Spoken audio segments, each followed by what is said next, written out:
is we often tend to focus on the physical element of trauma. So we physically have trauma from, let's go back to my C-section, from the wound, but we have spiritual trauma because we didn't achieve the outcome, the plan that we wanted to have, the thoughts that we had, the connection we wanted to have with a higher power, or the vision we had of ourselves didn't materialize.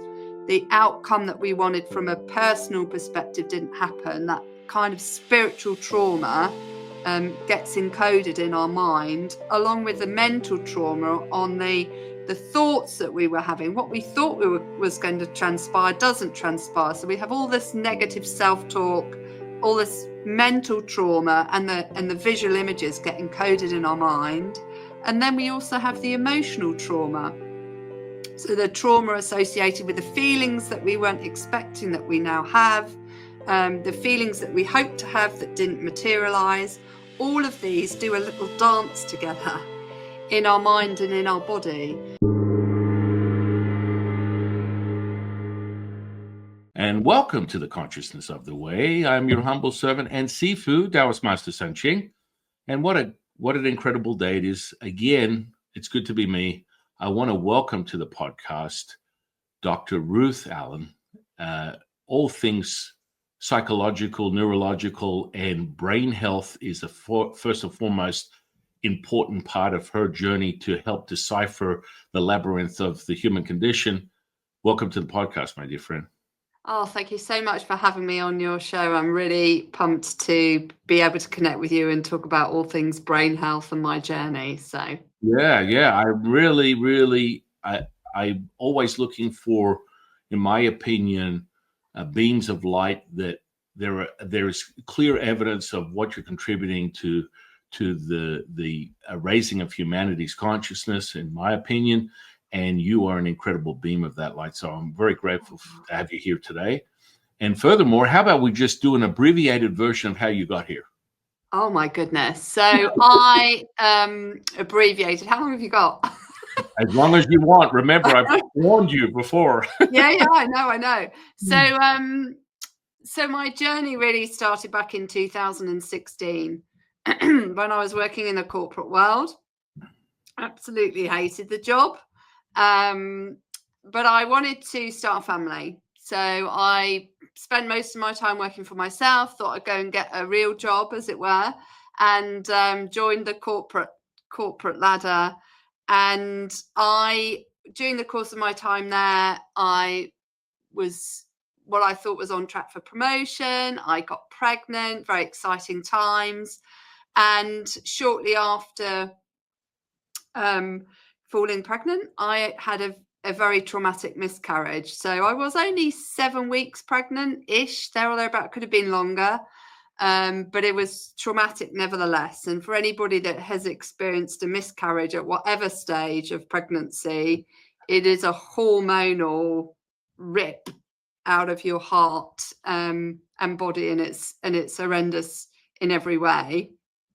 And shortly after having the miscarriage, I was told by the firm I was working for I had no emotional intelligence, and this was like a punch to the stomach. I felt like an emotional failure. I felt like a biological failure. And just over the course of that time, I went to go and look at opportunities for joining a different part of the military that I'm a part of. And I failed the intelligence test. So I already felt like an intellectual failure. So I had all these layers of failure stacked on top of me. And I spiraled downhill super quick, like really quickly. And my mother's father died by suicide when she was only 6. So I knew that suicidal tendency was in the family. I started having suicidal thoughts, and this was not the place that I really wanted to be. So I first reached out for business coaching, because I thought, oh, well, if I go and fix the fact that I'm a failure emotionally, that will fix things. It's not quite how it works out. So I put all of my attention into fixing the business side of life, and none of my attention into looking after myself and the trauma and the grief that I'd been through.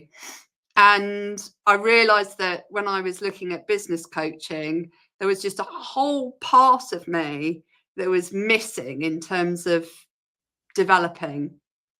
And the business coaching was great, but it just wasn't the right thing for me to make myself well. So I reached out for high performance coaching through Brendan Burchard, got an emotional intelligence coach, realized it wasn't my emotional intelligence that was the problem, but it was the environment that I was working in. And I went on a really fast transformational journey as a client of high performance coaching. And through that journey, went to the States, decided that I was going to throw the towel in the workplace because I realized that it was just incredibly toxic for me and soul destroying. And if I stayed there, I would not last very long, whether that was me terminating because it was too horrendous, or I would literally just crash from a breakdown, as many people do. They burn out, don't they? So I threw the towel in, handed in my notice, and trained as a high performance coach. And then as part of that journey, I discovered the work by Dr. Daniel Amen in the States, which is all about functional brain imaging and looking at understanding how your brain works. And my background is in medical imaging. So I was like, oh, this is fascinating, because nobody talks about the brain in terms of its function and how it works and how that affects how you think. And I just basically fell in love with my brain, and I thought, my goodness, this is where I want to go. So I super quickly certified as a brain health professional and trainer through the Amen clinics, and I was probably, I think, maybe even the first in the UK to do that. Partnered with the Amen clinics, and I still do that now, and completely rebranded myself as a person, found my voice. And it took about 3 years to find my voice because of the trauma of everything that was going on. I couldn't honestly talk about miscarriage. It was so difficult, and anybody who has been through that experience or any traumatic experience, is very hard to talk about stuff if you haven't done the right deep work. And then went on a journey of transformation and change. And with that journey and all the learnings that I gleaned as part of being a high performance coach and a brain health profession trainer, I learned a tremendous amount about myself and how we think, feel, act, and connect with the world around us, and transferred that knowledge to other people so that they can optimize their brain power and performance and live a healthier, happier life. So that's the very short story. Amen to that. Amen to that. Wow. Yeah. No, that's fantastic. That is so inspiring. Thank you. You know, personally, being a parent to 6 children of my own, and my wife and myself are really grateful. We have experienced similar things. And again, I'm not even claiming to even possibly know what it feels like, but I have been a participant experiencing loss. And of course, it's something that you need to be able to realize has happened. And there is a tremendous hole in your heart that you have to fill in. You have to realize that, my goodness, this really happened. And now there is so many other complicating cascade effects emotionally and mentally that also affect you physically. So, and I think we forget about the men, right? So when I had my miscarriage, I was so engrossed in my own emotional grief and the trauma, like the physical pain of having a miscarriage is utterly horrendous. But you, as men, or the partner, witnesses the pain and experiences the pain, visually experiences, or as my husband did, heard the screams over the telephone, and he was in London at the time at work as I was going through this horrendous miscarriage. And we forget to acknowledge that you guys are in pain too.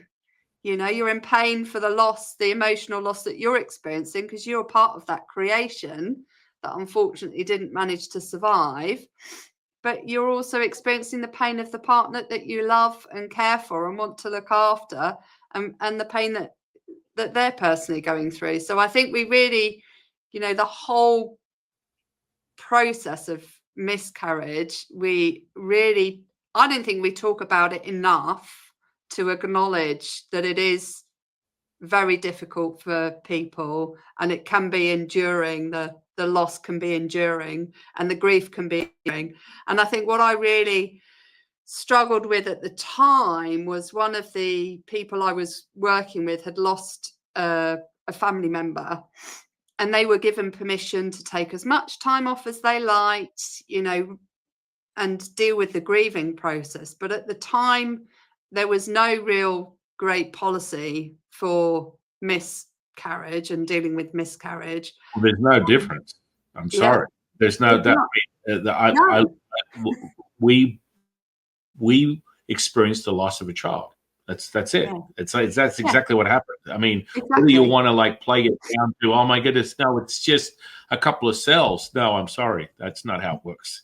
No. And I think, when I fell pregnant with this baby, we acknowledged the baby. It very small, but we acknowledged it, through forget-me-nots, which are a sign of remembering the children that we've lost, our angel babies. When I went through the wow, I'm pregnant, because I was late, or some people would have referred me a couple of years ago as a geriatric mum. I was so excited that I actually got pregnant, that I started visualizing what my future would be. You set yourself up for, I'm going to get the cot, I'm going to get the crib. You start building your baby list and everything. And then suddenly all of that hope gets ripped away from you, physically and emotionally and mentally as well. And it's hugely traumatic. And having been able to talk about it, you realize that you're not actually alone. There's thousands upon thousands of people who've been in the same boat and been on that same journey and had that same amount of pain. But we just don't have that cultural opportunity to be able to talk about it and express it and relate to it and help each other through it in a way that historically we would have done in the family units that we historically grew up in, from a tribal perspective and our ancestral perspective, and we've lost that opportunity to help each other in the way that we did do. And I think it's become very medicalized now, in terms of, you've lost a baby, or as a person very close to me said, which horrified me and I flipped out, oh, you've just had a natural abortion. And it's just like, having an abortion is a trauma in its own right. Having a natural abortion, a miscarriage, whatever you want to call it, is very traumatic. And we need to give the people that are involved in it permission to heal, and from physically heal, and also the permission to grieve the loss. And I don't think we give people that time to do that, or the space to do it. And everybody does it differently. So we all deal with grief differently, and we need to acknowledge that. For me personally, dealing with it was avoiding it. So going back to work and doing stuff in work was really helping me get through the day. So we have to make ourselves busy. And that might be good in the short term, but in the long term, you have to go through the grieving process. But you need to allow people the space and the time to do it in their own time, and not force it upon them, that thou shalt have this certain period of time to get over it. So I hope that helps. You bring up an incredible. My personality is going to speak up, but Jiffa, you're a priest. Now I'm going to feed a little bit of my personality right now. The truth is the societal norm is this conditioning of absence of empathy, which has been going on for centuries, and furthermore in the last 100 years, it's become more and more clear. And in the last 30, we want to separate you from just this commune that you have with humanity, which starts with identifying your sentience. And then you realize that empathy is so powerful. That's your superpower as a human being, is that empathy. But you have to unlock it because you have separated yourself so dramatically that, you know, you go out to a social event and no one is communicating with anyone. You're in a restaurant and everyone's on their phones, on their devices. And they're not actually having a nice dinner with their husband or wife or their family. They're literally by themselves, which promotes isolation. That furthermore, you brought up this incredible point, this level of absence of care for yourself, or acknowledging your own suffering and acknowledging your own love for yourself results in a level of depression, which is an overshadowing that is huge. Now, within my business, this is something that is an ancient practice of awakening to remember who you are, but you do. There's like a oppression, depression. You get into a different state of awareness. You want to remove yourself from everything. And that's a very damaging place to be, in my opinion, because that someone really needs help. The more people remove themselves from their tribe, their family, their relationship, their community, it's going to be more and more clear the path that they're on, because it becomes very silent. It's one of those things that fade into the cracks, and most people don't even identify it until that person is no longer here, because they're just internalizing things so dramatically and they find there's no way out. And the answer is to liberate themselves with this constant narrative in their mind that this is a good idea when it never is. But that said is the isolation. And this is why we're having this conversation today, because it's so powerful that you bring this incredible knowledge and understanding and deciphering the human condition with all your experience and helping yourself find solace, find grounding, find a healing, mentally, emotionally, physically, through the teaching and the abilities that you have to access the brain and what happens within the conscious and unconscious process, so that we can make sense of it and furthermore demystify these three ingredients that people tackle, which is a thought, feeling, and an emotion, and how much that is the catalyst to what they decide as good and bad within a, I guess if we want to talk a spiritual sense, a dualistic perspective. You are having these events. They are very real to you, and they're experiences that need to be met with a level of nurturing and understanding, in my opinion. Okay, I'm going to shut up. No, I agree. And I think, you know, that spiritual connection is so important. And it, you know, if we think about the female body, is the children that we have, unless you go through IVF, of course, and other treatments like that, are with us from the moment that our ovaries are formed. And they are with us before we're even born. So we have an incredibly strong physical connection to the individuals that we seek to create. And I think, you know, for my personal journey, it was a real, and it sounds very odd to say it, but I'm very grateful for having that miscarriage. Because it was an awakening for me. It was an awakening for me in the context that I realized that going back to the environment that I was in was toxic, and I was creating a toxic environment inside me that wasn't sustainable for human life, because my behaviors that related to the workplace, my behaviors related to the food that I was consuming, the liquids, the alcohol and stuff, was not conducive to laying the foundation for life. And we get conditioned by the medical community or by science that if you do an act, something miraculous will happen. But there's so many steps in order to create a baby that we don't pay attention, and I certainly didn't pay attention to. We just kind of get this education at school, don't we? Sex education that, you know, says a man has a penis, a woman has a vagina, you stick the two together, and then, hey presto, if you're lucky, you'll have a child. But nobody talks about, is it the right environment for the woman to get pregnant? Is she under extreme stress? Has she experienced stress before? Has she, that's okay. Has she got a good relationship with the person she's trying to make a baby with? Has she got a good environment that she's growing up with? Is a workplace right? All of these things that influence our brain health and therefore influence our body's health and our body's ability to generate the right hormones to set the stage and create the right environment in our womb to grow a baby is so important, and we don't pay attention to that, and I certainly didn't.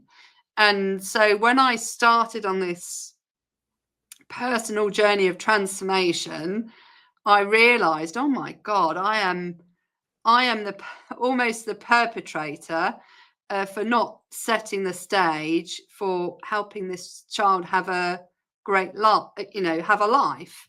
And it was a real wake-up call, and I'm so grateful, and I'm so sorry to that child that situation happened.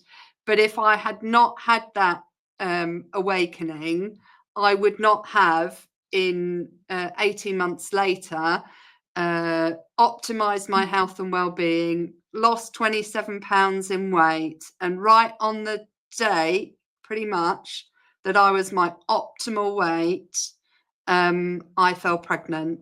And I didn't realize at the time. My husband and I went ski touring across the Alps, and just before we went ski touring back in April 2018, because we're avid skiers, I said to him, just before we were on this 6-day mammoth expedition across the Alps, I said, I think I might be pregnant. And lo and behold, I was. And 8 months later, Lily was born. And the pregnancy was so easy. The birthing was so difficult. But I had a very fortunate pregnancy, because I had learnt to lay the foundation for helping nurture and grow a child in my womb. And she didn't so much, she didn't want to come out. And so I ended up having the bush tucker trial of medical intervention and an emergency C-section, which is traumatic in its own right for the lady, but also for the partner, and very much so for the child. But fortunately, the outcome was I have now a very healthy and happy child. And I'm aware that that doesn't always happen, and some people are not fortunate enough to get that, and I'm hugely grateful. But going back to the trauma, is we often talk about post-traumatic growth, and for me it certainly was that, with that experience, that I was able to turn everything around and learn from that experience and create the right environment and move myself forward, and understand the importance of my personal health in terms of the future health of the family that I wanted to create. And I certainly didn't have that right first time. Yeah, that's such an incredible story. It does. It's a miracle to witness the creation, and then the passage that you go through over this cycle of 9 months to the birth of a child into the world is just so magical. I mean, I've experienced it 6 times myself, and I've delivered all 6 of my children. And understanding certain things make it a lot easier. So for my wife's experience, I would say she's like the Michael Jordan of birthing, in my opinion, because she makes it look effortless. Yeah, and it's a support system and a conscious collective that her and I embark on this journey, and I support her with whatever she needs to create and put an environment that is perfect for the child at that moment. And the birth is another thing. That's a very big tall glass of water for most people. It's not, you know, there are many different facets to that experience, and most people are not given enough nurturing on that front. And you know, oh yeah, it'll be easy, don't worry about it. Well, maybe it's not going to be easy for me. Maybe I need a little bit more help. Maybe there needs to be a greater insight, and you need to give me a few more tips. And I feel grateful that you were able to through with your daughter experience something that ultimately ended with you being a happy parent and having a child. But you know, it's a very confronting moment of self-realization, and some people will respond in the opposite direction, where it's like this tug of war, and then you have to nurture that person because that's their experience. It's like it's not a delusion.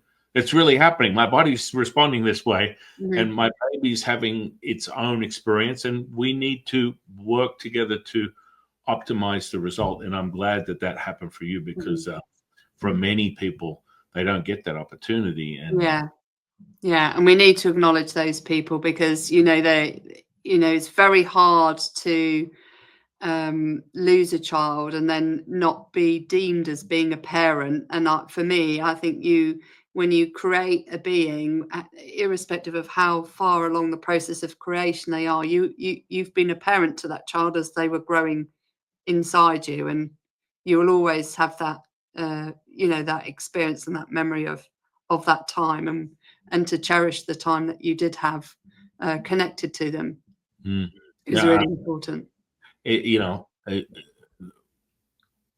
I may or may not, my wife may exclude this confession from this podcast, but we recently experienced something where my 1-year-old died in my arms. And then my children and myself and my wife brought him back.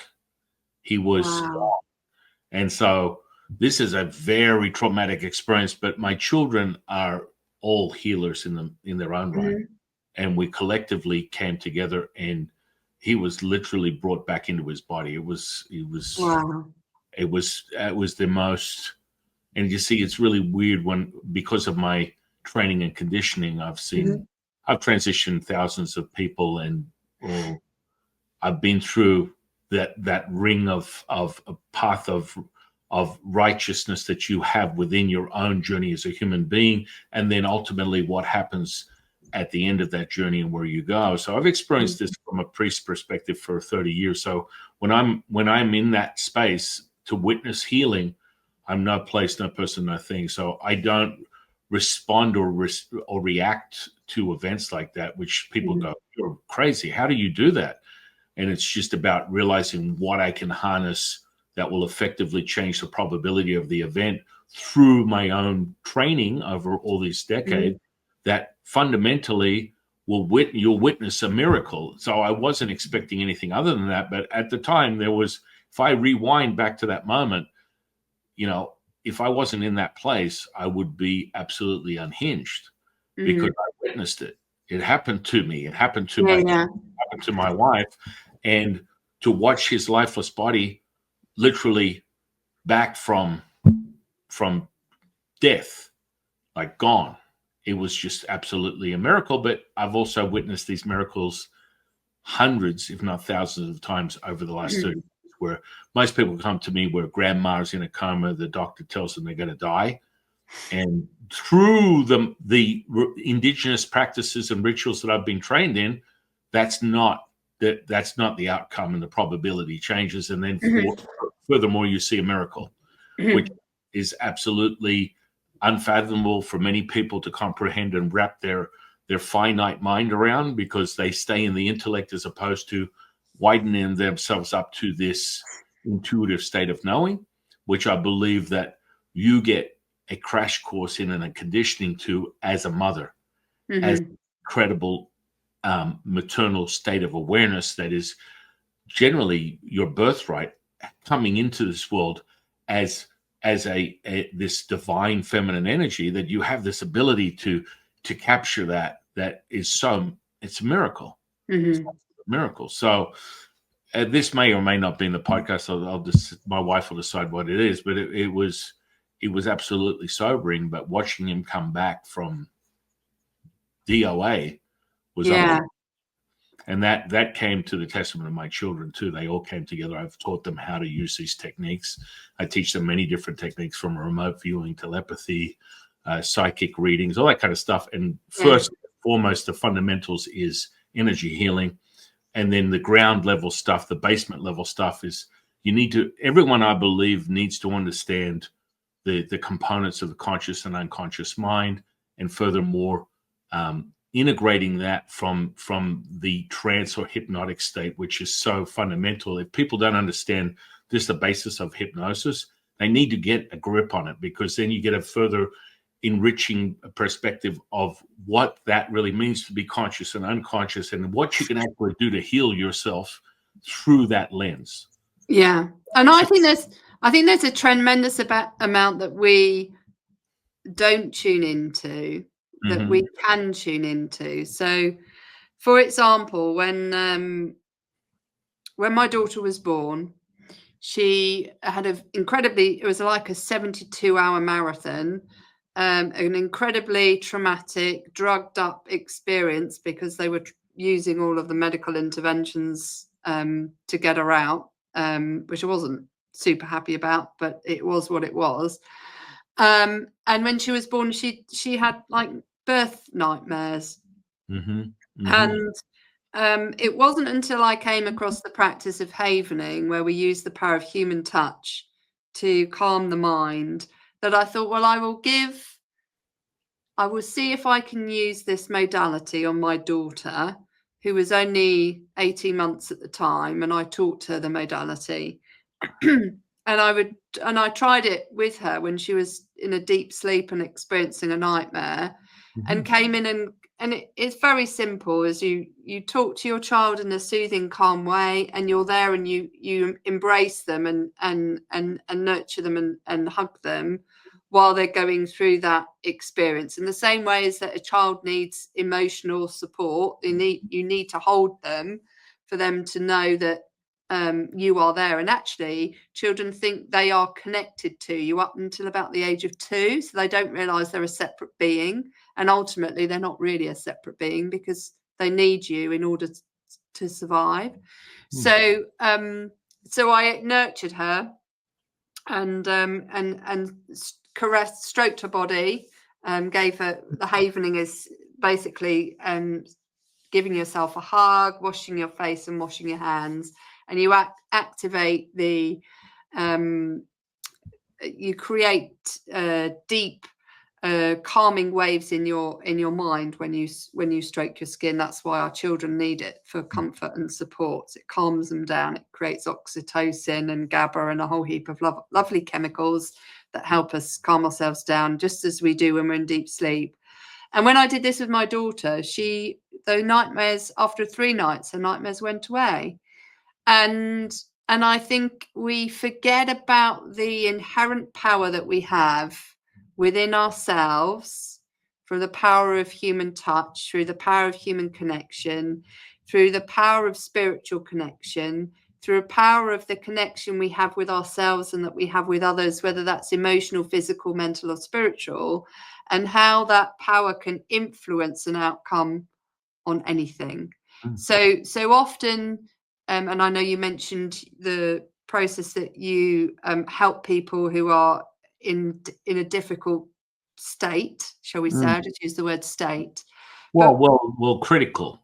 I mean, honestly, it's just when you have that state of awareness, it's a resonance. So I acquire the resonance, and I infuse that moment with this thing that we call substance. Within Taoism, we call it Fa Jin. It is a substance. It is a frequency that is vibratory. And further, when you hold that resonance, you get the result. It's a master state that you stay in. So let's go back to the state. So when I helped my daughter with the trauma, of the birthing experience, I thought probably got some birthing trauma myself, because I kind of felt like I'd been chopped in half, like physically I had been chopped in half to get my daughter out. And I didn't feel like the upper part of my body was connected to the lower part of my body. And so I said to my husband, Dave, I said, I really want to try and see if I can get rid of some of this trauma that I know is kind of stuck in there. But I've got a lot of pain around the scar tissue where I had the C-section. Could you help me? He said, yeah, let's give it a go. And I said, I don't know what's going to happen, but we're going to try. And so I said, if you could stroke my scar tissue, because that's where I feel like the energy, there's some energy there that I need to release. I will do the havening, and I will go through the motions of havening, and we'll see what happens. And I was lying on the bed, and he stroked the scar, and I was doing the havening, and I went into labour. Literally went into labour 2 years after not going into labour to give birth to my child.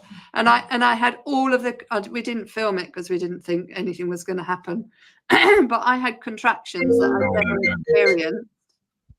Had these contractions I'd never experienced. My husband saw waves of, contractions on my stomach, and kept going, and we were like, oh my goodness, this is phenomenal. And then after the contractions had passed and everything had kind of settled down, I felt whole again.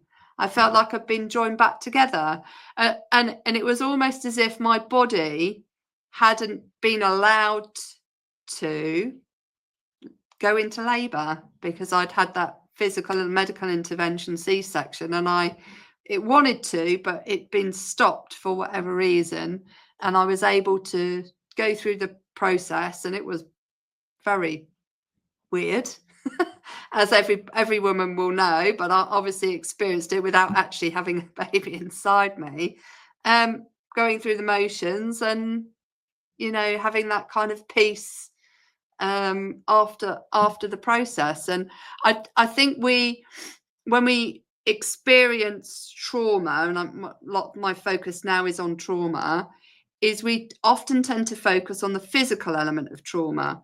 So we physically have trauma from, let's go back to my C-section, from the wound, but we have spiritual trauma because we didn't achieve the outcome, the plan that we wanted to have, the thoughts that we had, the connection we wanted to have with a higher power, or the vision we had of ourselves didn't materialize. The outcome that we wanted from a personal perspective didn't happen. That kind of spiritual trauma gets encoded in our mind, along with the mental trauma on the thoughts that we were having. What we thought was going to transpire doesn't transpire. So we have all this negative self-talk, all this mental trauma, and the visual images get encoded in our mind. And then we also have the emotional trauma. So the trauma associated with the feelings that we weren't expecting that we now have, the feelings that we hoped to have that didn't materialize. All of these do a little dance together in our mind and in our body. And when our mind is full, because we've had too many traumas, our body keeps the score, because our mind doesn't have the capacity to do that. So it kind of stores it in our body. And there's lots of work by Bessel van der Kolk and Dr. Gabor Mate on all of this, where our body holds on to trauma because we're not processing it appropriately in our mind. And that is often where very much believed that people experience chronic health conditions, because their body is holding onto stuff they have not given themselves permission to release for whatever reason. Maybe they've not been taught how to do it. They've not had the opportunity because the environment was toxic or the environment was dangerous. Take any kind of war-torn situation. It's not been ingrained in them as part of their culture. Their culture won't allow. There's 1,001 different reasons why people hold on to it, but we need to create an environment to allow people to release it and to heal from the inside out. And I think what medicine has done to us, in a way, it's brainwashed us into thinking that we don't heal ourselves, but the medicine is the thing that does the healing. Medicine does not heal you. Medicine intervenes to help you on your journey to healing, but the healing comes from within. The only thing that will heal you is you. When we cut ourselves, the plaster doesn't heal you. The plaster acts as an aid to help your body do its own healing. And we need to remember the same applies for any type of trauma and for any type of insult that we experience, and that we need to give ourselves that permission to heal. And if we don't know how to do it, then we need to reach out to the people that can help us on that journey, so that we empower ourselves to do the healing and activate that internal doctor that we've developed for millennia, far longer than medical science has been around. Well, you had me at hello. I think you might have possibly, if you go down the path of spiritual awakening, potential incarnation, reincarnation, if you want to go down that path some other time, if that's in your wheelhouse of possibilities, you probably were a Taoist in a past life. I'm pretty sure of that, because when you start talking about these components, they're very, very deep within indigenous practices. And when you start looking at how exciting, neuroplasticity, the idea of it is, and how you can instantly get access to fundamental change in the physical body, mental, emotional states instantaneously.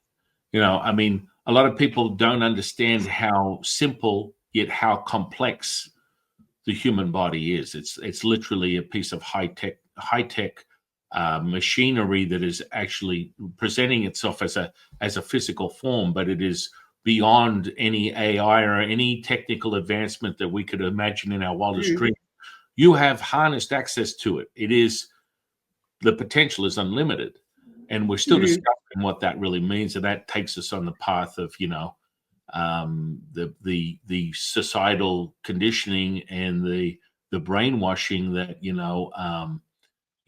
transhumanism is just around the corner, and what that really means to mankind from the perspective of not truly understanding the innate power that lies within you as a human being through the human condition.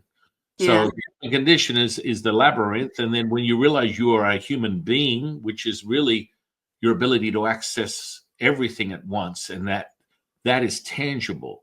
And it sounds a little woo-woo, but from a Taoist perspective, we look at reality like a bellows. So everything is contracting and expanding at the same time. You're all things and nothing at the same time.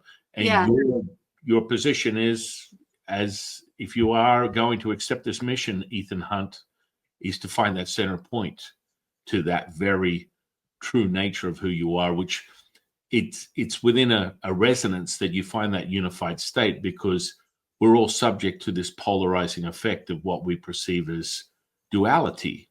Furthermore, the electromagnetism that is the supposed secret source that makes this meat suit actually active is the consciousness meets this electromagnetism. And furthermore, you have life within this flesh that is dictated by these ingredients, and how you work with these polarizing, what we call yin and yang, this symbiosis of yin and yang, because yin is the absorption of all colors and yang is the emission of all colors. You are looking for that center point, that vesica point, to unify it. So within Taoism, we call it bringing immortality and crystallizing it into a material state where you can actually bear witness to something miraculous, something that would be super normal, but people call it supernatural. And it's your ability to heal. And I love the way you talk about medicine doesn't heal anyone. And that furthermore comes back to, nurturing that belief system to a knowing. And what that really means is evidence. And the more evidence you provide yourself through so-called miracles or this unified state, Mm-hmm. and I think you called it rooming. Was it rooming? No. What's it Oh, called? havening. So it comes from the word to find a safe haven is why they've used it, because you can't do it when you don't feel safe. So when you hug a child in a positive parental way, you're doing it to help them feel safe and secure. So the word havening comes from haven, which is create a safe haven. But I mean, ultimately, it's hugging. It's the power of human touch. Right. But going back to, who we are and how we exist, we have evolved out of viruses and very tiny organisms. So our actual body itself, ultimately, the skin that we have is the interface between the inside world, where we are parents to trillions of bacteria, viruses, all sorts of tiny organisms that work together in harmony most of the time, but not all the time. There's a little mini World War III going on, quite often in our gut and other parts of our body, in order for us to be, to exist. And then there's the outside world, that's beyond our physical human being, but they're all interconnected. So, you talk about energy. When my daughter was very small, if I took her under a power line, she'd scream, because the energy, the EMF from the power line interacted with her energy field and caused her pain in her brain. So I wouldn't do that. And some men, my husband gets electric shocks when he goes under power lines, because the energy field that he's exhibiting is interacted with the power line field. So there's so much related to the energy, which starts from ATP, which is in our mitochondria and energy powerhouses, but they're all made of tiny organelles that work together. And within that, you've got your electrons, your neutrons, your protons, all working in a synergy in order for us to generate energy in tiny batteries in every single cell, in order for us to communicate internally, to do the healing, the network of travel. It's like a whole military system, if you will, of different functions, of different tiny weeny organelles that allow us to exist. And my daughter often says, "Mummy," as we talk about the soldiers in her gut and how it's so important to look out after the soldiers in your gut with giving them the right nutrients, feeding them the right stuff. She says, "Mummy, maybe we're soldiers to giants, and the planet that we live on is just in a giant's stomach, but we don't know." I mean, obviously that's a bit far-fetched, but we honestly don't know what our role is in the wider enormous universe, because we don't know what is beyond the universe. So I do find it extremely fascinating, that the power that we can generate when we connect with ourselves at a cellular and a subcellular and an energetic level, the power that we possess when we give ourselves that permission to feel and to talk to ourselves internally, and to accept that there might be things going on inside us that are not helping us, and to listen to it, and then to give ourselves permission to do something about it, is just incredible. And it's well beyond the possibilities of medicine, the power that we have when we learn how to tap into it in an appropriate way, with the appropriate tools and techniques. Oh yeah. I mean, you just talked about the trifecta, the trilogy. Electrons, neurons, protons. These are the very fundamentals, right down to a subatomic level. If I want to have physics meets Taoist metaphysics, and they had a baby, it would be defined in this sort of like a schedule of light to wave to matter to particle, realized by your intention, cutting from the cloth of perfection, what we call the unified state. My dear friend, the Buddhist monk, would call distortion, dukkha.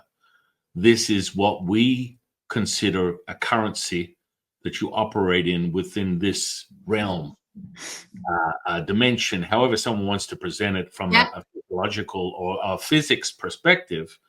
And that is energy potential.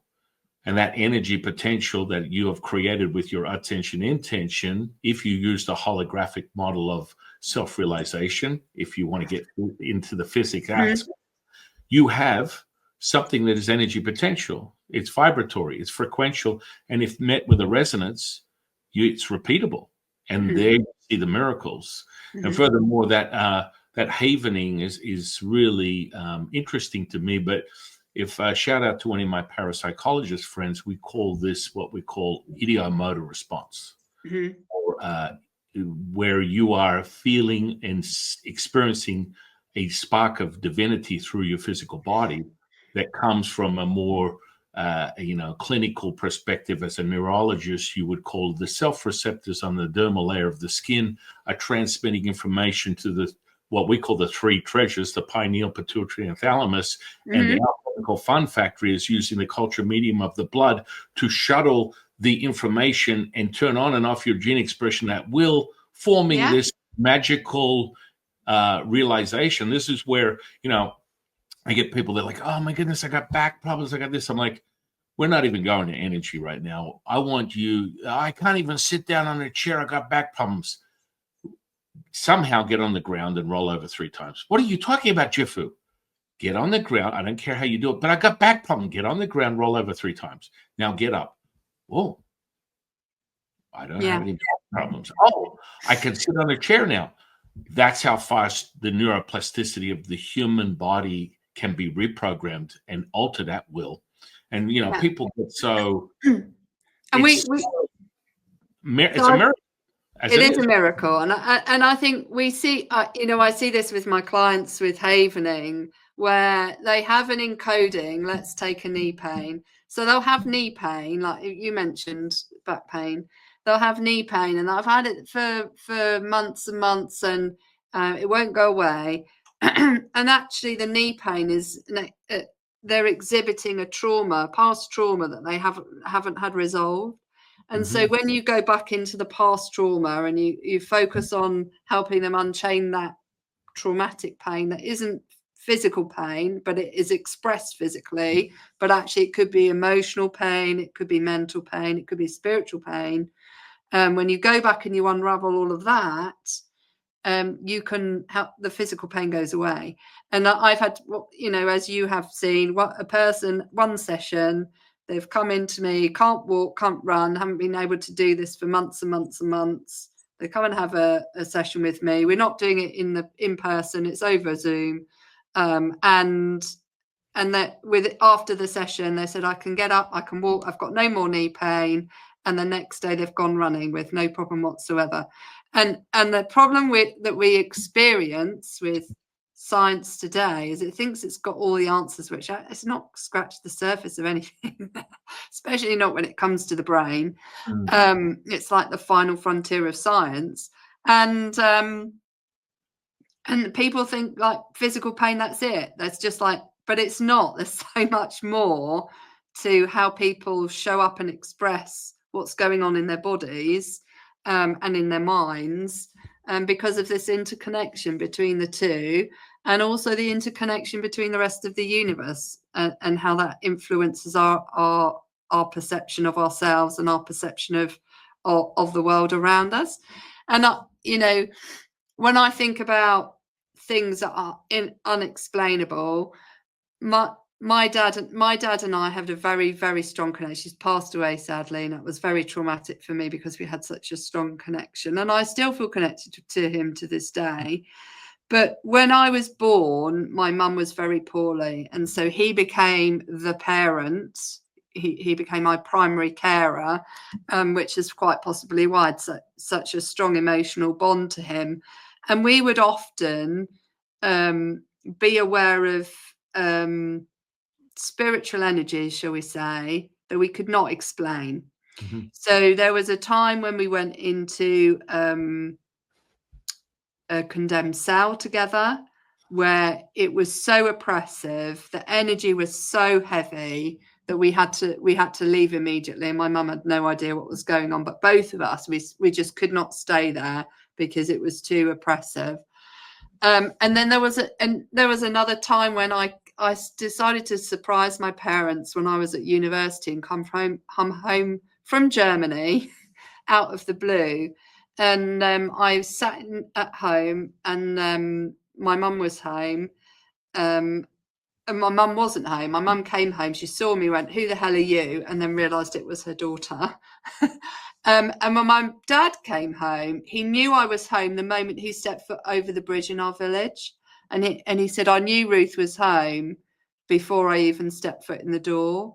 So how do you explain, how does modern science explain that? We have lots of explanations for it, of course, outside the realms of modern science. But we need to understand that we're all connected. How many times have people gone to pick up a telephone to call a loved one and they've called you immediately, or they've sent you there's thousands upon thousands of examples where we have this energetic connection to somebody who could be completely on the other side of the world, but that vibrational frequency comes into synergy, and we connect in ways that we can't necessarily explain from our current the education that we're brought up with. And I think we need to appreciate that more, in both how we connect with ourselves and I know you mentioned how what's my past me look like, and we only are starting to understand epigenetics and the role of it didn't start with you, so how you show up might not be fully you. It could be past generational content that you've activated through genetic expression, based on the environment that you're in, which we don't fully understand yet. So there's so much that we need to try and raise our conscious awareness of all of these unconscious elements that are on or not for 70% of the time that we're well, more than that. It was probably even 90%. The majority of the time we're operating at a subconscious level. We don't activate our prefrontal cortex and consciously do stuff for the majority of the time. And we need to be aware as to how we can tap into our subconscious mind and understand it better, and give ourselves that permission and time to tap into it, to really kind of almost do a psychological deep dive into our own brain operation, the software and the hardware that's running, so that we can better understand it and get rid of some of those software programs that aren't serving us anymore.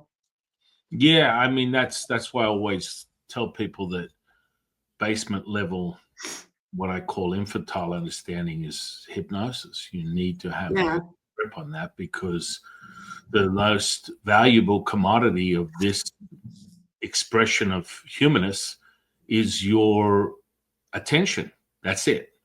That's where everything is created. And I mean, you can from the lens of physics or neurology, or furthermore, much deeper understanding of indigenous practices that I teach, but it all fundamentally comes back to the mirroring effect, which can be dumbed down to mirror neurons, or furthermore, the understanding that you're a macro of a micro, where everything is happening inside you, not outside of you. And your lens of perception is dictated by such, and that will transmute itself into your very excess or deficiency that will show itself within the human condition. The mental emotional state will show you who you are. The things that you like and dislike are all the indicators of what's really going on inside you. I always tell people, you want to be Psychic 101, let's start with linguistics. Let me give you a deeper understanding of what Most people manipulate people in a modern hypnosis perspective of neuro-linguistic programming, understanding within an indigenous practice that we have what we call incantations. They're imbued within the attention intention of the practitioner that's mastering these particular rituals that come from the connection with their higher self, and that will show evidence in a substance, what we call the Fa Jun, which is some people may refer to it as chi, energy. There's a unification, but it's effective instantaneously. When I teach someone or show someone hypnosis, it's more resonance. I go on Mesmer's interpretation of nonverbal hypnosis. You need to show people how easily their attention intention is commandeered. And first and foremost, if you're emotional, you're suggestible. And so you need to understand that these are parts of your experience as a human being, but furthermore, there are gateways into your attention being manipulated. And depending upon how you handle the effects of that, we refer back to the internal transmuted effects of the mental emotional state, which is a very deep practice for a Taoist that has been fundamental for Chinese medicine. Mm-hmm.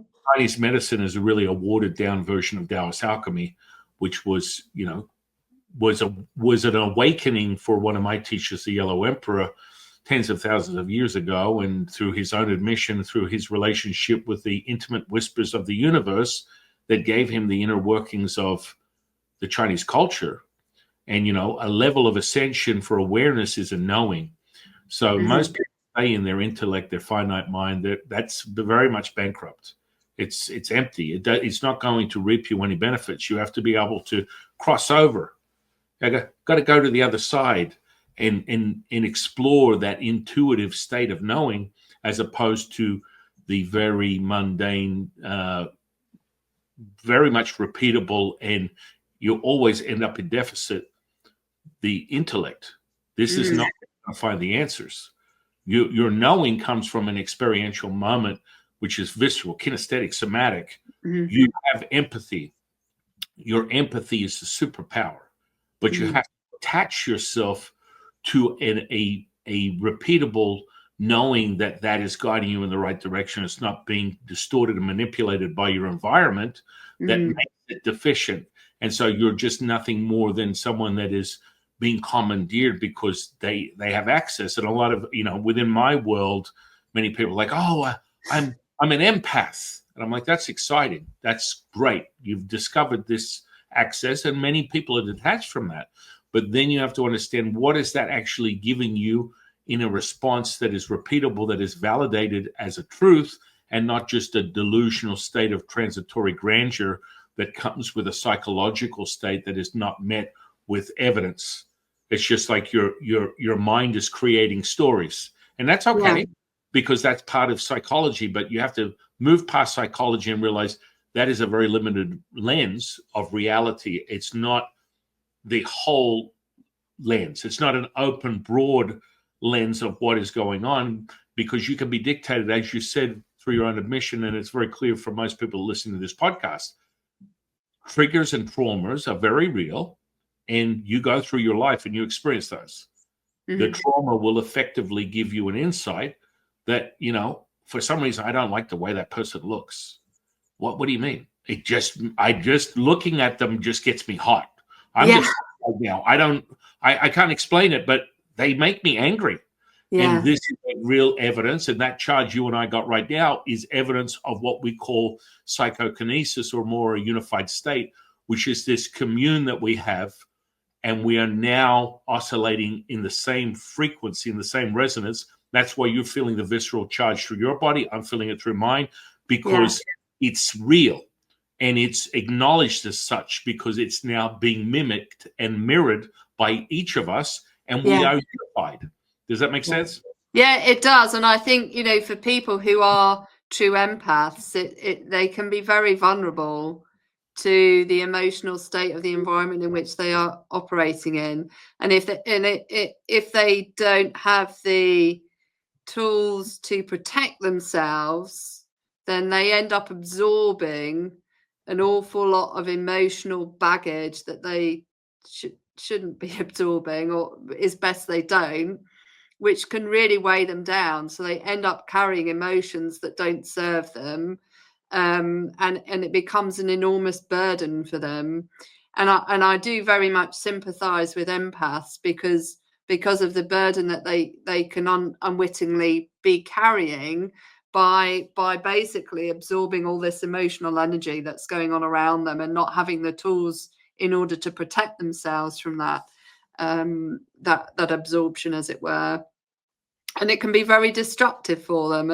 And you know, as with everything, that destruction that happens to that person, it ends up influencing the people around them too, or it influences them internally if they don't know how to release it. And that's where we start getting chronic health conditions coming to pass, because they're holding on to an awful lot of emotion that isn't theirs to hold, and they don't need to. Yeah, I mean, it stores for the alchemical process. You understand there's an internal architecture that gets burnt into a very repeatable state, an activation that takes place through an alchemical process. And then, you know, something that's more traditional that someone can logically process is, you know, the meridians within the body within Chinese medicine and energy potential. The 12 meridians is just the tipping point. There's actually 81 different energy pathways, and that's a much deeper understanding of the alchemical process, which is why people become so in you know, mesmerized by Taoist alchemy, because it's so repeatable and you get incredible results. Because once you're able to master the 50 trillion cells that you deem as what's looking back at you in the mirror as your flesh and blood, your identity, you start to maestro that. You have imperium, dominion over the energy potential within the mitochondria. As you spoke on, that whole spark of that creation is the ATP. Adenosine triphosphate is the very spark that creates contraction or movement or anything within the body. And then you follow that trail to what is a reliable energy source. And of course, the mitochondria are the hubs of that magic that make it possible. And so you make good decisions, as you said, from your own story, make good decisions, nurturing that energy potential through nutrition, through mental, emotional states that present itself within a physical reward. Because the physicality is the most transitory of any states. The types of stuff that we go down for energy potential is never lost. Like when you harness, you know, new synapses in the brain, you are creating new information energy highways that you do not lose. You actually fortify them and you develop them through repeatability that becomes something that you can take with you for the rest of your life. It's about a mastering state of that and creating it through a method to the madness, I like to put it. And however that method is created up the hill of possibilities is limitless. There's literally 1,000 different ways up the mountain. You know, you say tomato, I say tomato. I think a lot of people get caught up in that. I always say, if you dismiss someone else's belief system, you dismiss your own. It's all in the evidence. Elementary, my dear Watson, your Sherlock, your Watson. It's finding that center point. And you have to be evidence-based. As a seeker for your own mastery, you need to find things that are repeatable, that can validate and verify what it is you're experiencing, rather than just being transitory, in my opinion. No, I agree. And I think talking about evidence-based, so going back to when I started, you know, the traumatic experience of giving birth, is when I was reading Dr. Daniel Amen's work on the power of the mind and the brain and how we can control, you know, our brain is our master powerhouse of control for pretty much everything in our body. There are many people around the world who can control the flow of blood in their body through the power of their mind, and they can turn things off and turn things on. And I thought, well, this is super interesting. I'm going to give this a go, because I'm in a really chronic traumatic state, and they needed to put I don't know, is it called a stint? I always get the word wrong, but they needed to put a needle in my arm. and extract some blood and put some drugs in. And I thought, well, just give me a moment, because I normally go into shock and I have very low blood pressure.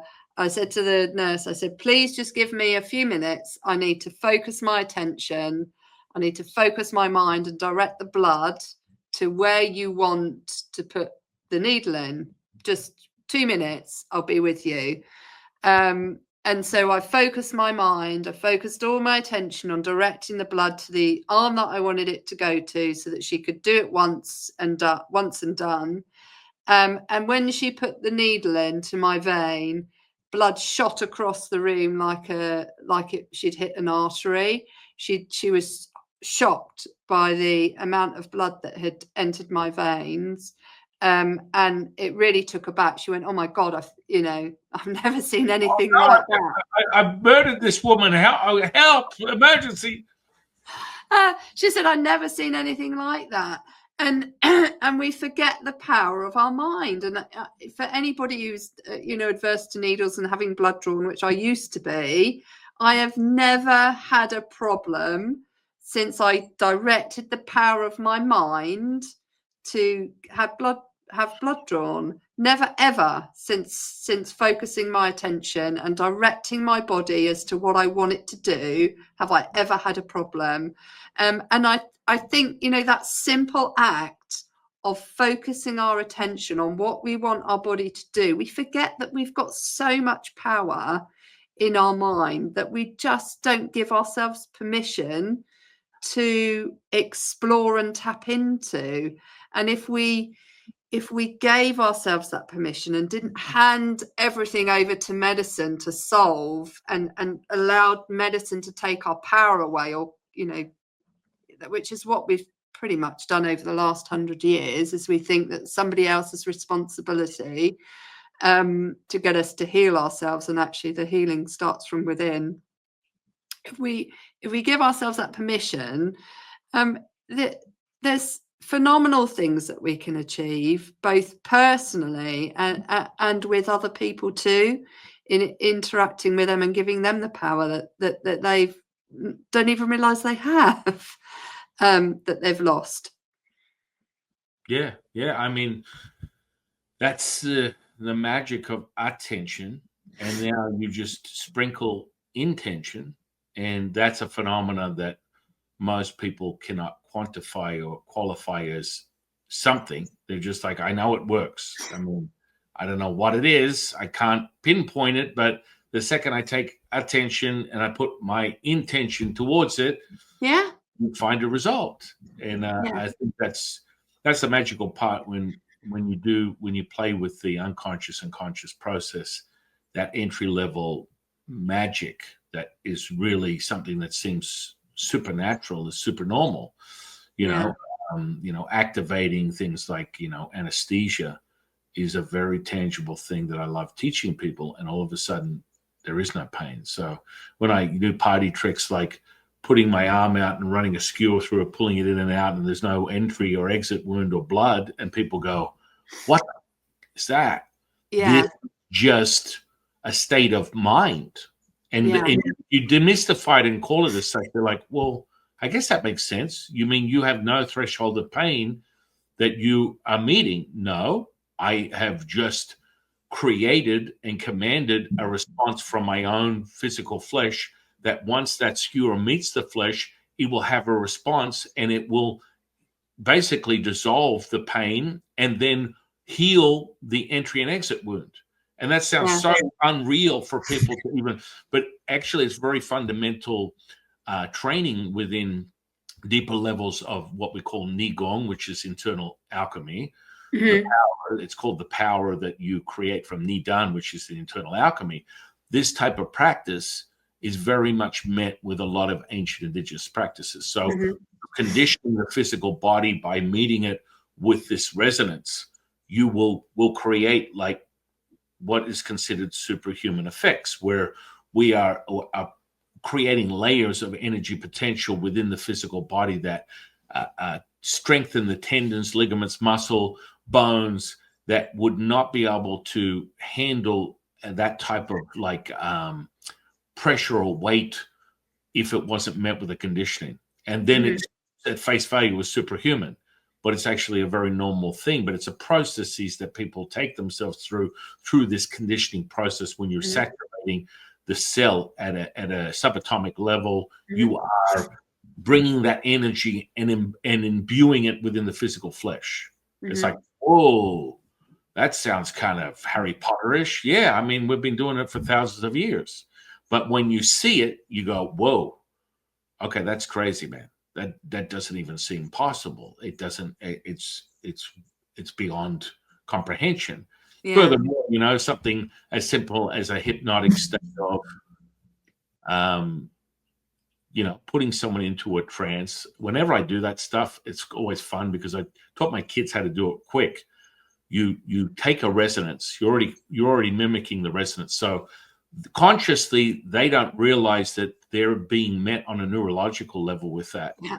So when you approach someone, you ask them, do they want to experience bliss? And they say yes, and all of a sudden they're in a sleep state without having a command of linguistics that would logically say, how did you get from awake to asleep? Well, they're not asleep. They're just in a state of readiness. So all of a sudden, when they wake from that, and you would perceive it as a state of trance, and they're still in that, and you erase their name, and they think I look like Justin Bieber because that was the popular character at the time. That's what some psychologists would call a reverse hallucination. Yet you are empowering that individual to realize that their innate power is within them, and their focus of attention to get into that somnambulistic state and then out of it, and in it and out of it, is within a hypnotist purview would be a fractional state. And so, you know, you're getting into this and you're like, whoa, this is crazy that's possible. And then you go for something so dramatically different where I'll channel one of my teachers and have a visceral kinesthetic somatic response that is within an audience where they're experiencing the heat and the chills and cold admission from my physical body through this channeled frequency. Yeah. And people can't comprehend it. They're like, whoa, this is two dramatic ends of the spectrum. But these are all things that you develop as a person that's on the path of their own self-realization. And it may not be as deep as that. Yeah, and I think, you know, you talk about the somatic experience and the somatic encoding that we have inside our body. I don't think people realize how much encoding that they are holding on to, particularly when we talk about trauma. And I mean, when we talk about trauma from a havening perspective, we look at the inflows and the outflows related to trauma. So the inflows is the event, the meaning you assign to it, the landscape that relates to that event in your mind, the landscape in your mind, and there has to be an element of inescapability for it to be encoded as a trauma. So that's the inflows. So your brain and we use our 5 or 6 senses, if you will, to perceive whether it's a threat to life or not, or threat to our existence, a threat to a higher state that we want to assume. And then the outflows of that experience is your cognitive encoding, your autonomic, so how your autonomic system right in the deep center of your brain responds. So that's your heart racing, sweating, and so on. Then you have your somatic encoding, which we don't even maybe have any conscious awareness of.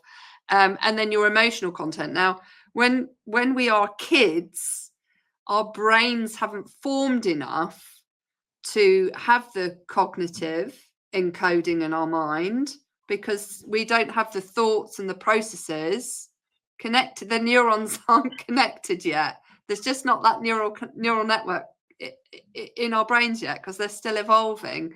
So when you have a big trauma as a child, or even in a birthing or a pre-birthing traumatic experience, you're not going to get it encoded as a thought process because you didn't have any thought. You're going to get it encoded as a somatic encoding, or you're going to get it encoded as a autonomic encoding, or there may, but unlikely, be some emotional content to it, but it's probably going to be quite limited. But we don't think about this somatic content or the autonomic content when we think about how our subconscious system is operating and how much we're storing inside.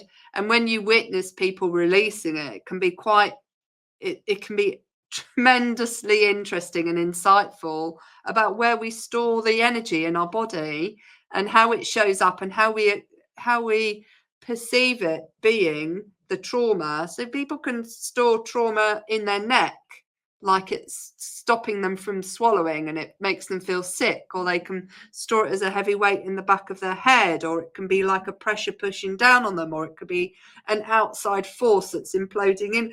There's so many different ways that kind of energy gets stored either in you, on you, or around you, that we are totally not aware of until you go into understanding the encoding that's in your mind and learning and teaching people how they've got the power to unravel it themselves.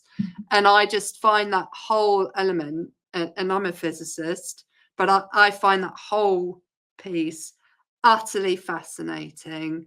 And it's just magical to watch somebody transform and transcend out from a state of trauma to a state of peace and tranquility and calm, that they never thought was possible.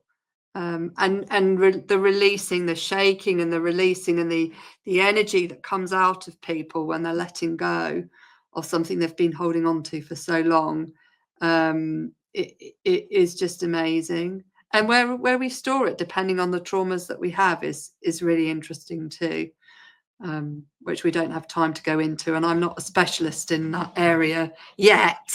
Well, don't worry, I am. Don't worry, I am.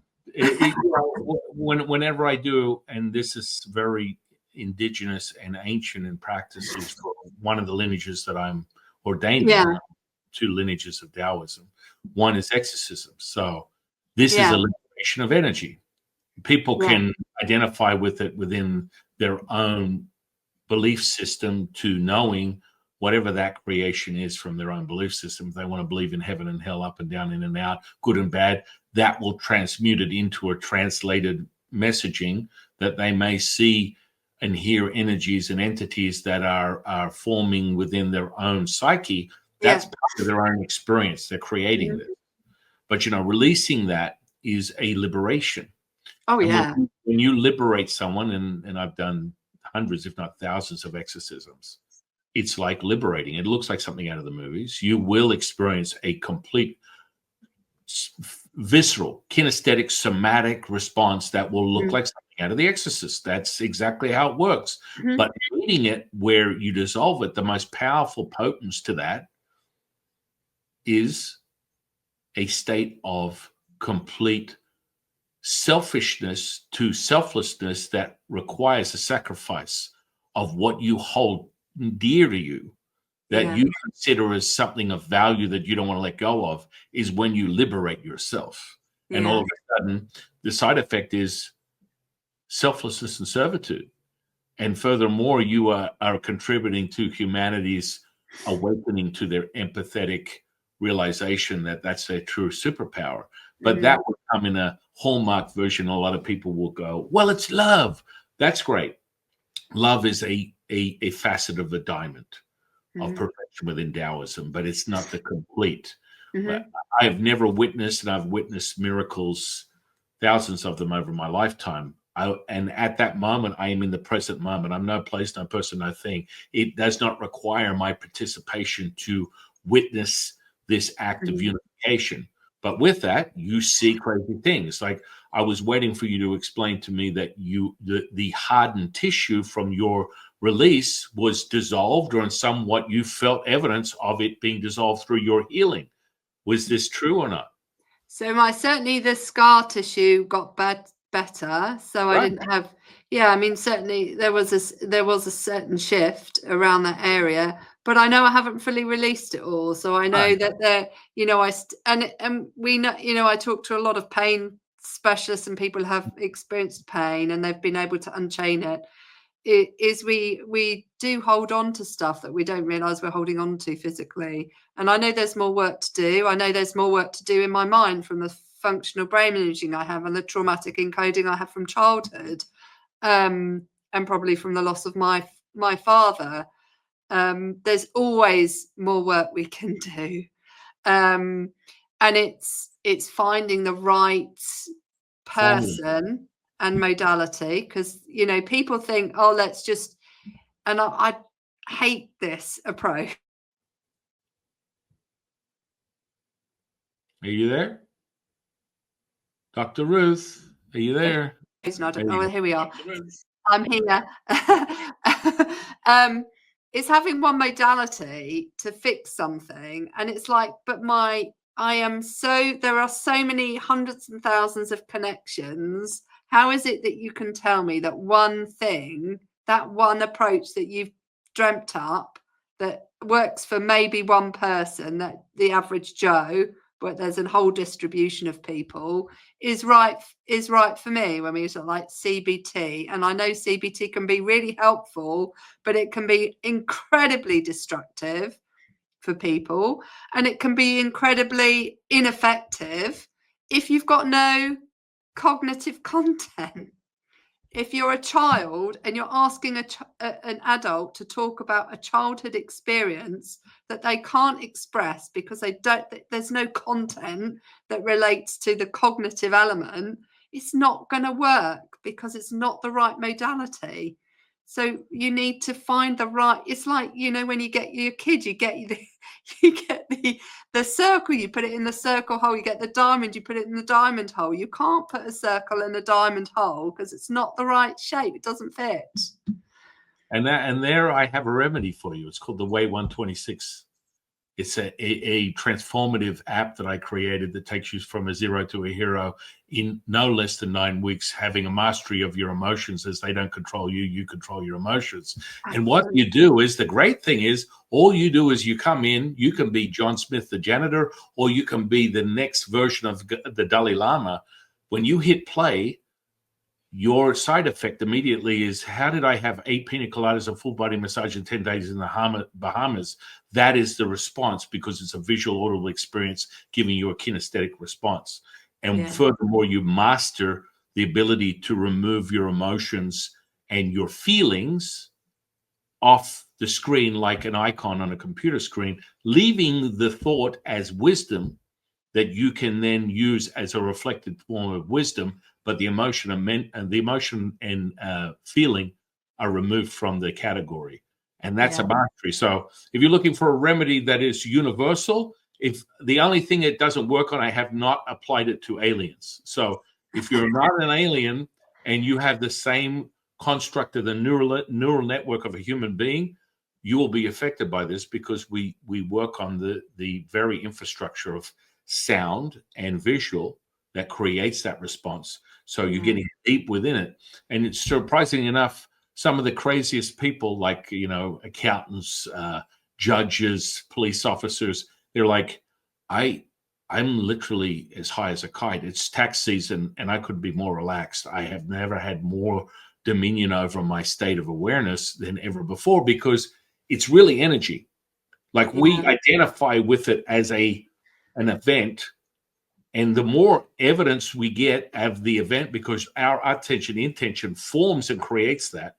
And that's the double-edged sword for any creator as a human being, is that just as much as you want to manifest the next $1 million in your bank account, you can manifest a mental emotional state and then stay with that mental emotional state as long as you want, and it grows. So the more you reflect on an event that is a trauma in your life, it will become more and more substantive. It will become more and more tangible, because you're growing that event. You are feeding that event.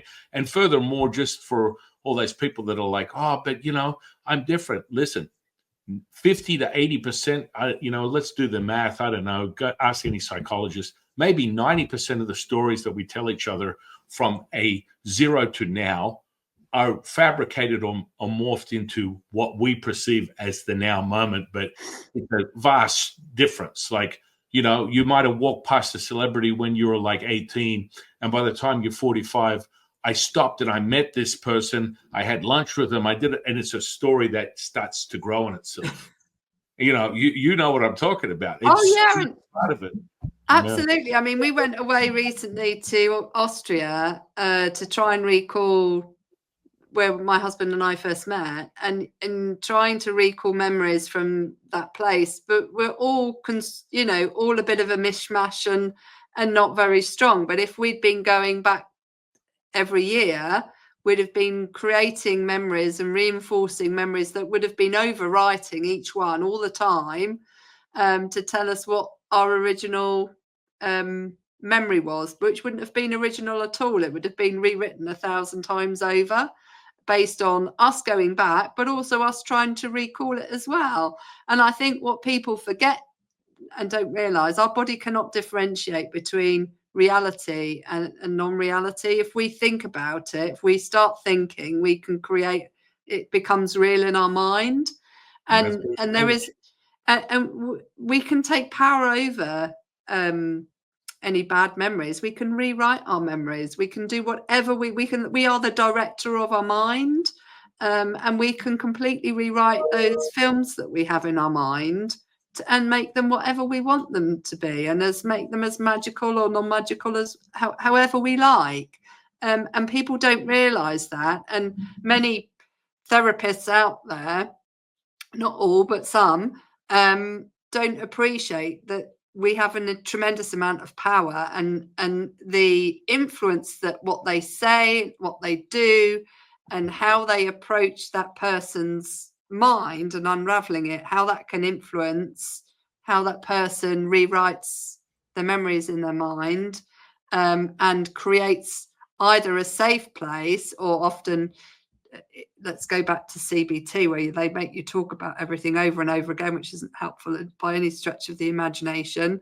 And they keep rewiring and rebuilding these neural network highways that make the memory worse, because nobody wants to keep going back to a place that they don't want to be revisiting. They want to dig up the roads and build a new highway that's a helpful one. Right. You don't want to go back to the shitty Chinese restaurant that gave you cold noodle. You want to go to a new one where the food is nice and hot and tasty. It's the same thing, I think. Right. And you want to rewrite what you remember of a Chinese restaurant to make it all yummy and delicious and scrummy. So the next time that you go in the restaurant, you're like, this is delicious. I'm really looking forward to it. And you're not triggering yourself into a state of, I'm going to have food poisoning. This is going to be terrible. But if we don't rewrite that film and all the somatic, emotional, cognitive, autonomic encoding that we have, and replay how we want it to play out, then we're going to be going back here, there, and everywhere, and rewriting memories that aren't going to serve us over the long term. And it comes back to, when we talk about thoughts behind every thought is a feeling or an emotion. Emotions trigger thoughts trigger emotions. They all love to play a little dance with us and muck us about. But you have to understand the emotion that sits behind that thought and where that thought came from originally, and start unpacking it and unraveling it, and understanding that they're doing a tango and there's two people partnering in the room, and let's figure out which one is the emotion, which one is the thought, and whether they deserve to partner together or not, or they need to go and find a different partner.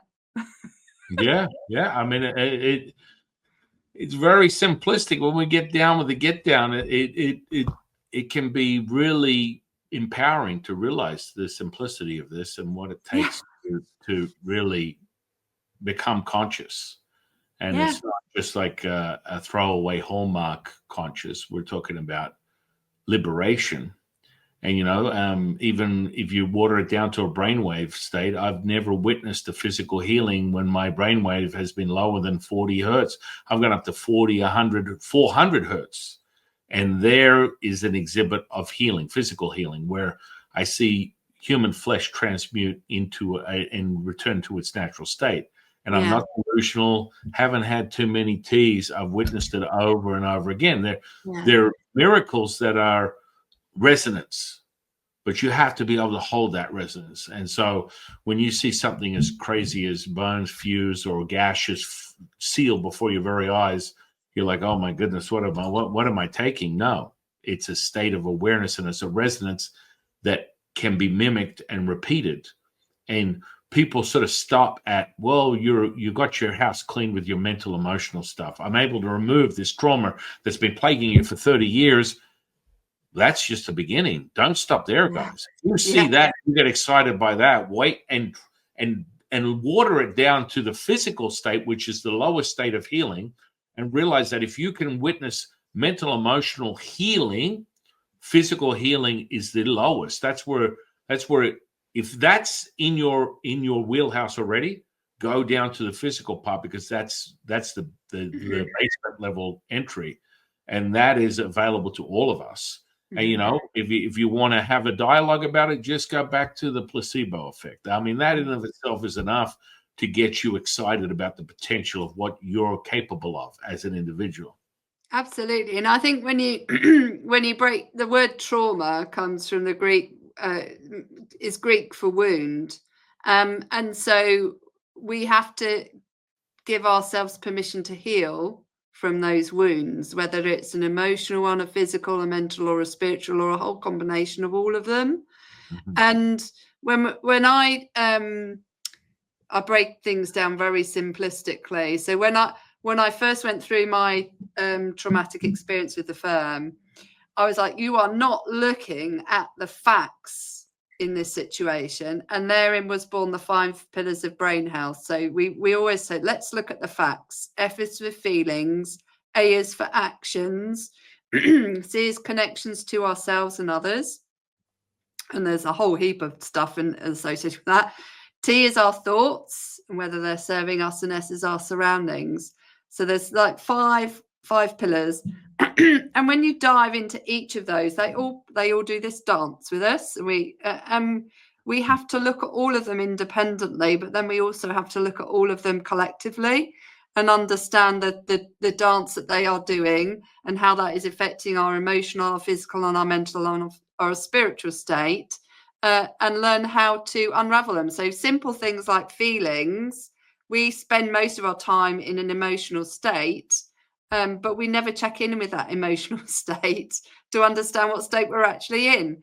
And the reason we don't is because it takes 10 seconds on average to turn on our prefrontal cortex, which is the human logical thinking part of our brain at the front. And if we don't pause to allow our conscious part of our mind to turn on, we're always going to be in the subconscious. So we need to pause, stop, reflect, count to 10. We always like to say count to 10. If you're in a really emotional, heightened state, count to 10, and that will give you that time and that permission to activate your prefrontal cortex, to allow yourself to go, yeah, I'm feeling this. These are the emotions that I'm having subconsciously. Write them down, get them out of your head and onto paper, and raise your level of awareness as to what they are. And then ask yourself, are they serving me? Where do they come from? What thought derived that emotion, or what past experiences that emotion attached to? And how can I change that emotion? Because I've got the power to change it. How can I change it? Emotions are fleeting. They come and go. We've got permission to change it all the time. How can I change it to one that is going to serve me? And then how can I rewrite my thought processes that might be triggering that emotion to serve me, or the surroundings, or past experience? There's 1,000 things that we can do. But if we don't take that time to check in with our cognitive thinking part of our brain, do that 10-second pause and write it down, or do what is right for you to say it out loud. That's another great thing to do, is to say it out loud, so then you hear it outside of your head. Then you'll always be operating in the subconscious and never really truly have the opportunity to be in control. Amen to that, my dear friend. Amen to that. Well, this has been absolutely amazing, this conversation, and just, merging different lenses on the same path of self-realization and healing. Really, healing in definition is being whole.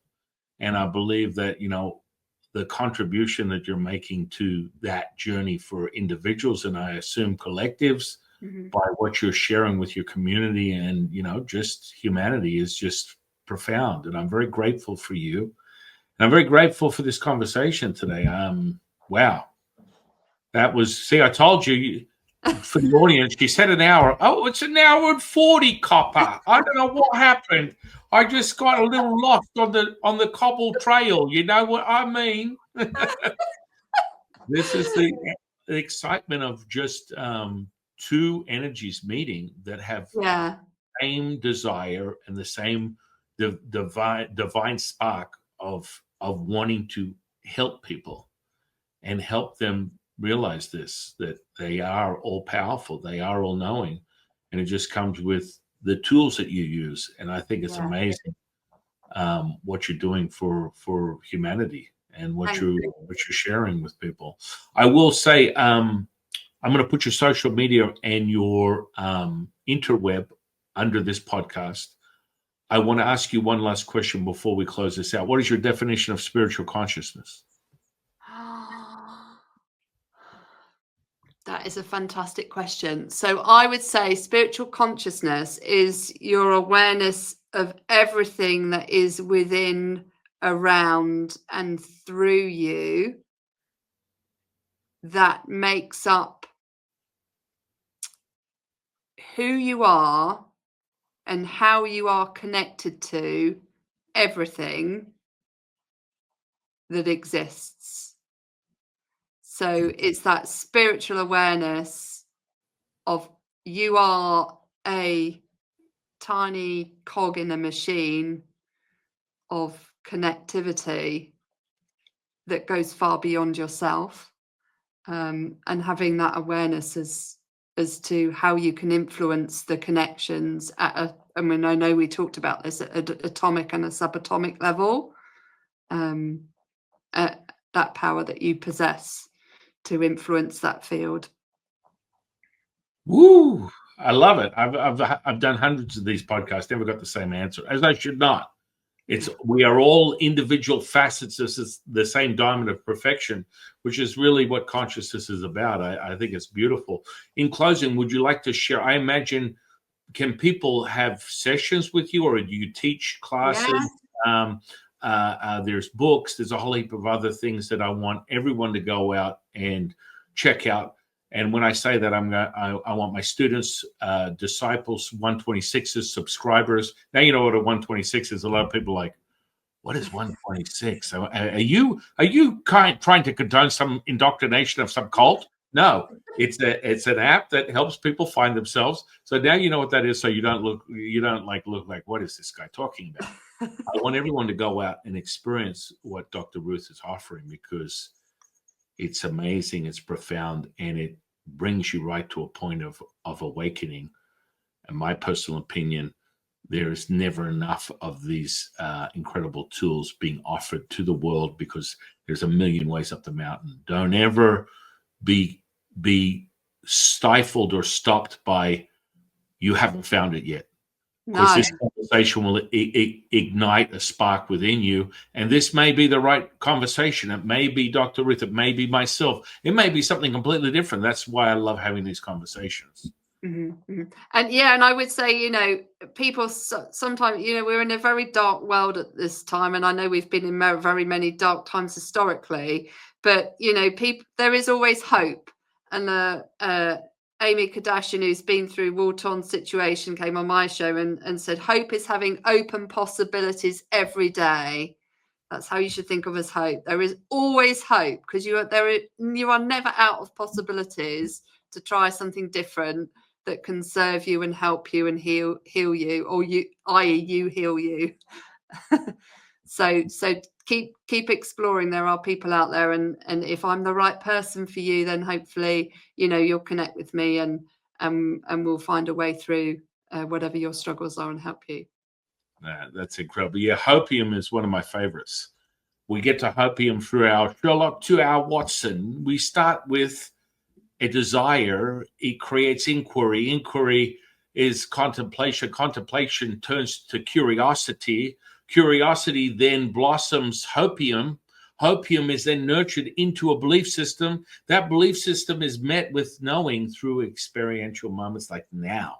Yeah. That's what I'm talking about, because anyone within my stratosphere and my community watch these conversations or listen to them or experience them because they are experiences. Our union was met today through that oscillating energetic potential that we were experiencing through the whole conversation. And there were heightened moments of ahas when we were just surging with that energy expansion. And that's all you need. You had me at hello. That's it. End of story. It's been a great conversation, so thank you. And the fact that my voice has lasted it is testament to the fact that I've had so much fun. So and I am grateful for you. So thank you, Dr. Ruth, for coming on the channel today. I want to really thank you for all the things that you do and who you are. I want to thank the universe for bringing you into my life. Furthermore, I want to thank the audience for sharing their time with us today. I am your humble servant and seafood, Taoist Master San Qing, and I'll see you in the next one, guys.